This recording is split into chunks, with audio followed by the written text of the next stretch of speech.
먼저 그 지방선거 관련해서 말씀드리겠습니다. 저는 사실 작년에도 이제 정계 소위 간사를 하면서 이 문제를 8월에 우리가 출범하면서 가장 우선적으로 우리 지방선거 준비하셔야 되는 부분들이 있기 때문에 해결하기 위해서 작년 하반기 내내 이제 노력을 했습니다. 당시에 또 여러 가지 선거제도 개혁에 관한 논의가 있어서 그런 토론까지를 포함해서 논의하다가 이번에 다시 해를 넘기면서 이제 통합특위, 헌정특위로 와서 또 소위에서 활동을 하고 있습니다. 3월 2일이 광역 의원 그 지방선거 예비후 등록일임에도 불구하고 아직 국회에서 그 안을 처리하지 못한 것에 대해서 굉장히 안타깝게 생각을 합니다. 더욱더 노력하고 분발해야 될 거라는 의지를 가집니다. 다만 이 선거구 정수 조정과 획정이 나오게 된 것은 인구의 증감이나 행정행간의 변화도 있습니다. 또 하나는 지난 20대 국회의원 선거 때 알다시피 헌재 판결에 일치하기 위해서 선거구 획정 조정이 국회의원 선거가 발생을 했었습니다. 거기에 맞춰서 보완해서 같이 또 해줘야 될 수밖에 없는 그런 요인이 있었던 것입니다. 그래서 이런 두 가지 부분들을 포함해서 그 명분 있고 합리적이고 또 현실을 반영하는 선거구 정수 조정, 광역원 정수 조정과 선거구 획정을 위해서 논의를 했습니다만은 아직 합의까지 이르지 못했습니다. 더욱더 짧은 시간 내에 합의할 수 있도록 최선을 다하도록 하겠습니다. 또 하나는 말씀드리는 김에 헌법 개헌 관련해서는 많은 분들이 말씀하시겠습니다만은 또 연휴 기간 중에도 일부 언론에서 그 국민들에게 여론조사를 통해서 그 개헌에 대한 의견을 좀 물었던 것이 보도된 바가 있습니다. 경향신문에서 한국리서치 여론조사에 따르면 10명 중 7명이 대통령제를 선호한 것으로 나타났습니다. 그리고 또 SBS 보도된 것도 한국갤럽 여론조사에 따르면 대통령의 권한분산, 견제장치 강화 등을 통한 권한 일부는 개선해야지만 대통령제라는 부분에서는 국민 여론이 71.1%로 또 나타났습니다. 결국은 현행 대통령제를 기반으로 해서 좀 더 과대 포장되어 있거나 또 제왕적인 요소들은 해소해 나가는 것이 이번 여론조사에서 나온 것이 아닌가 이렇게 생각합니다. 이런 부분들을 민심의 반영 속에서 원칙을 가지고 빨리 논의하는 게 좋다고 생각하고요. 저는 첫 회의 때도 말씀드렸습니다만은 우리가 합의의 시간이 많이 걸리는 것을 먼저 해결할 수 있다면 좋겠죠. 빨리. 하지만 그런 부분들의 논의가 여러 가지 시간적으로나 또 내부 절차적으로 필요하다면 먼저 쉽게 논의하고 합의할 수 있는 부분들이 가능성이 높은 기본권이라든지 분권이라든지 이런 것부터 해나가자 이런 의견을 말씀드린 적이 있습니다. 저희 당은 이미 몇 차례 의총을 통해서 당론화 시켜놓은 과정이 있고요. 제1야당인 자유한국당도 하루속히 당론을 정해서 협상에 임하는 것이 좀 더 책임 있는 모습이 아닌가 이렇게 생각을 합니다. 지금 개헌 관련해서나 정치개혁 관련해서 국회의 시간입니다. 이 시간들이 헛되지 않도록 같이 노력을 하길 당부드리겠습니다. 열심히 하겠습니다. 이상입니다.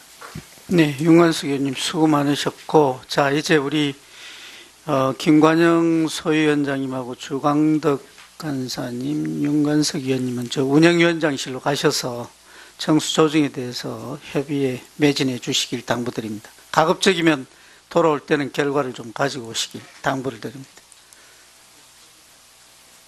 심상정 의원님이 아까 발언하시겠다 손 드셨던가요? 예, 발언하십시오. 그 다음에 김진태 의원. 우선 그 광역위원 정수 확대 문제 가지고 지금 결론이 안 나고 있는데 사실 교섭단체 제도나 간사제도는 국회 운영상의 편의를 위해서 만든 제도입니다. 그것이 헌법상의 국회의원의 권한 위에 있을 수는 없습니다. 간사들 간에 협의를 해서 최대한 조정을 해보지만 법을 위반하고 지방선거를 정상적으로 치르는 것을 위협하는 수준으로 합의가 안 되면 이 상임위원회에서 직접 토론해서 결정할 것을 저는 제안드립니다. 이게 어떻게 된 게 국회 운영상의 편의로 도입한 교섭단체 제도나 간사 제도가 헌법상의 국회의원 권한 이상의 월권적인 그런 월권으로 운영되는 것에 대해서 대단히 유감이라는 말씀드리고 오늘까지 기다려봐서 안 되면 이 전체 회의에서 토론해서 표결로 결정할 것을 제안드립니다. 두 번째 정부 형태와 관련해서 제가 사실 소위에서 제대로 말씀을 못 드렸습니다. 죄송하게 생각하고요. 근데 저는 이제 우선 제가 갖고 있는 이 인식과 우리 상식의 가장 큰 차이가 뭐냐면은, 원래 가버먼트라는 정부는 주권을 위임받아서 입법을 하고 공권력을 행사하는 전체를 의미하는 거거든요. 그러니까 사실은 입법부, 행정부, 사법부를 통틀어서 정부라고 이야기하는데, 우리나라는 오랜 세월 동안 대통령 권위주의적인 대통령 시절을 거치면서 이 정부가 곧 행정부처럼 이렇게 인식돼 왔어요. 저는 이제 그 점이 지금 우리 정부 형태 문제를 논의하는데 하나의 상징적인 그런 인식이라고 생각을 합니다. 두 번째는, 저는 제왕적 대통령제다, 이원 집정부제다, 여러 개념을 짓는 데 대해서는 우리가 공통된 어떤 개념에 대한 전제가 없기 때문에 말씀드리기가 어렵습니다. 다만 분명한 것은 뭐냐면, 국민들이 자신들의 주권을 직접 투표로 위임받은 기관이 입법부하고 대통령입니다.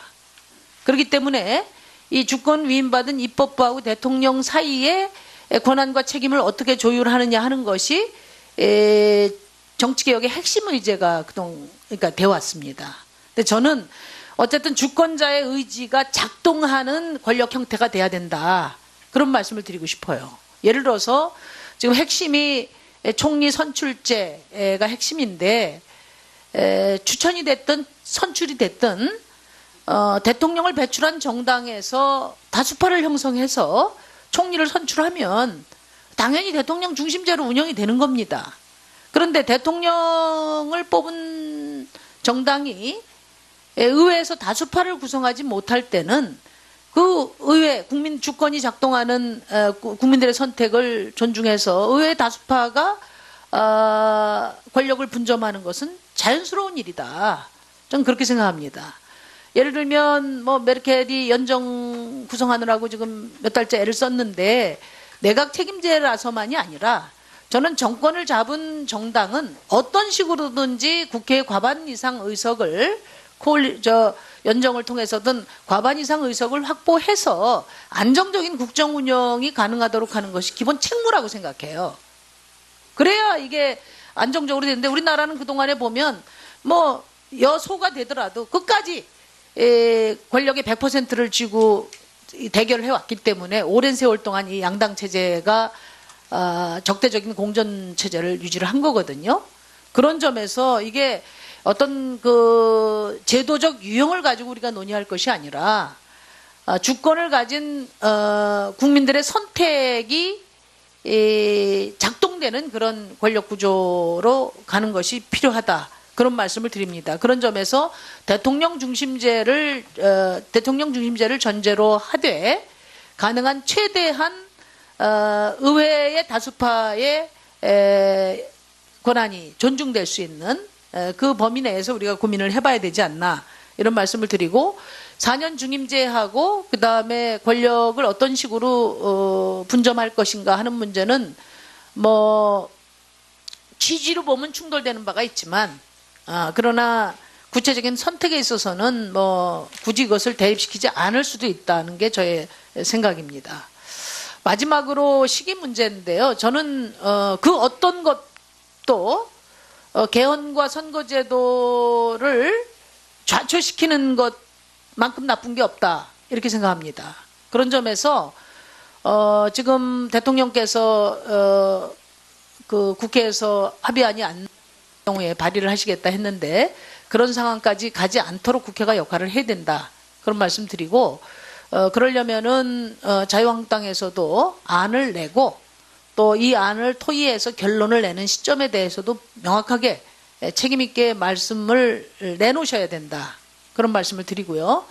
또 여당에서는 사실 30년 만에 지금 개헌을 하는 것입니다. 그렇기 때문에 30년 만에 개헌을 하고 이제 사실은 논의가 이후에 어쨌든 저희 책임은 아닙니다. 어쨌든 여러분들 오히려 양당 책임이 크죠. 그런 상황에서 충분히 개헌을 성사시킬 수 있는 여당으로서의 그 인내와 또 대안을 제시를 해야 된다고 생각합니다. 저는 만약에 우리가 이 국회에서 어떤 개헌에 대한 프로세스에 대해서 합의를 이루지 못해서 대통령이 발의를 하게 되고 국회에서 결정이 돼서 이 정부 하에서 다시는 개헌 논의가 이루어지지 못한다면, 이것으로 마무리된다면 그것만큼 큰 책임은 없다, 이런 생각을 갖고 있습니다. 그런 점에서 저는 결론적으로 말씀드리면 자유한국당에서 보다 책임 있는 대안 제시가 필요하다는 말씀 드리고요. 또 대통령께서는 어떤 경우에도 임기 안에 개헌과 선거제도 개혁을 이뤄내겠다는 그 확고한 의지를 가져주셨으면 하는 그런 말씀을 드립니다. 정수조정과 획정이 나오게 된 것은 인구의 증감이나 행정행단의 변화도 있습니다. 또 하나는 지난 20대 국회의원 선거 때 알다시피 헌재 판결에 일치하기 위해서 선거구 획정 조정이 국회의원 선거가 발생을 했었습니다. 거기에 맞춰서 보완해석은 같이 또 해줘야 될 수밖에 없는 그런 요인이 있었던 것입니다. 그래서 이런 두 가지 부분들을 포함해서 그 명분 있고 합리적이고 또 현실을 반영하는 선거구 정수조정, 광역원 정수조정과 선거구 획정을 위해서 논의를 했습니다마는 아직 합의까지 이르지 못했습니다. 더욱더 짧은 시간 내에 합의할 수 있도록 최선을 다하도록 하겠습니다. 또 하나는 말씀드리는 김에 헌법 개헌 관련해서는 많은 분들이 말씀하시겠습니다만은 또 연휴 기간 먼저 그 지방선거 관련해서 말씀드리겠습니다. 저는 사실 작년에도 이제 정계 소위 간사를 하면서 이 문제를 8월에 우리가 출범하면서 가장 우선적으로 우리 지방선거 준비하셔야 되는 부분들이 있기 때문에 해결하기 위해서 작년 하반기 내내 이제 노력을 했습니다. 당시에 또 여러 가지 선거제도 개혁에 관한 논의가 있어서 그런 토론까지를 포함해서 논의하다가 이번에 다시 해를 넘기면서 이제 통합특위, 헌정특위로 와서 또 소위에서 활동을 하고 있습니다. 3월 2일이 광역의원 그 지방선거 예비후 등록일임에도 불구하고 아직 국회에서 그 안을 처리하지 못한 것에 대해서 굉장히 안타깝게 생각을 합니다. 더욱더 노력하고 분발해야 될 거라는 의지를 가집니다. 다만 이 선거구 우리가 합의의 시간이 많이 걸리는 것을 먼저 해결할 수 있다면 좋겠죠. 빨리. 하지만 그런 부분들의 논의가 여러 가지 시간적으로나 또 내부 절차적으로 필요하다면 먼저 쉽게 논의하고 합의할 수 있는 부분들이 가능성이 높은 기본권이라든지 분권이라든지 이런 것부터 하나 가자, 이런 의견을 말씀드린 적이 있습니다. 저희 당은 이미 몇 차례 의총을 통해서 당론화 시켜놓은 과정이 있고요. 그 제1야당인 자유한국당도 하루속히 당론을 정해서 협상에 임하는 것이 좀 더 책임 있는 모습이 아닌가 이렇게 생각을 합니다. 지금 개헌 관련해서나 정치개혁 관련해서 국회의 시간입니다. 이 시간들이 헛되지 않도록 같이 노력을 하길 당부드리겠습니다. 열심히 하겠습니다. 이상입니다.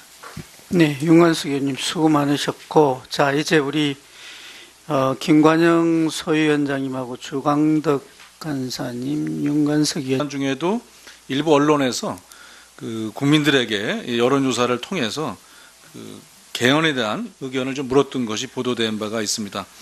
경향신문에서 한국리서치 여론조사에 따르면 10명 중 7명이 대통령제를 선호한 것으로 나타났습니다. 그리고 또 SBS 보도된 것도 한국갤럽 여론조사에 따르면 대통령의 권한 분산, 견제장치 강화 등을 통한 권한 일부는 개선해야지만 대통령제라는 부분에서는 국민 여론이 71.1%로 또 나타났습니다. 결국은 현행 대통령제를 기반으로 해서 좀 더 그 과대 포장되어 있거나 또 제방적인 요소들은 해소해 나가는 것이 이번 여론조사에서 나온 것이 아닌가 이렇게 생각합니다. 이런 부분들을 민심의 반영 속에서 원칙을 가지고 빨리 논의하는 게 좋다고 생각하고요. 저는 첫 회의 때도 말씀드렸습니다마는 저 운영위원장실로 가셔서 정수 조정에 대해서 협의에 매진해 주시길 당부드립니다. 가급적이면 돌아올 때는 결과를 좀 가지고 오시길 당부를 드립니다. 심상정 의원님이 아까 발언하시겠다 손 드셨던가요? 예, 발언하십시오. 그 다음 김진태. 우선 그 광역위원 정수 확대 문제 가지고 지금 결론이 안 나고 있는데, 사실 교섭단체 제도나 간사제도는 국회 운영상의 편의를 위해서 만든 제도입니다. 그것이 헌법상의 국회의원의 권한 위에 있을 수는 없습니다. 간사들 간에 협의를 해서 최대한 조정을 해보지만 법을 위반하고 지방선거를 정상적으로 치르는 것을 위협하는 수준으로 합의가 안 되면 이 상임위원회에서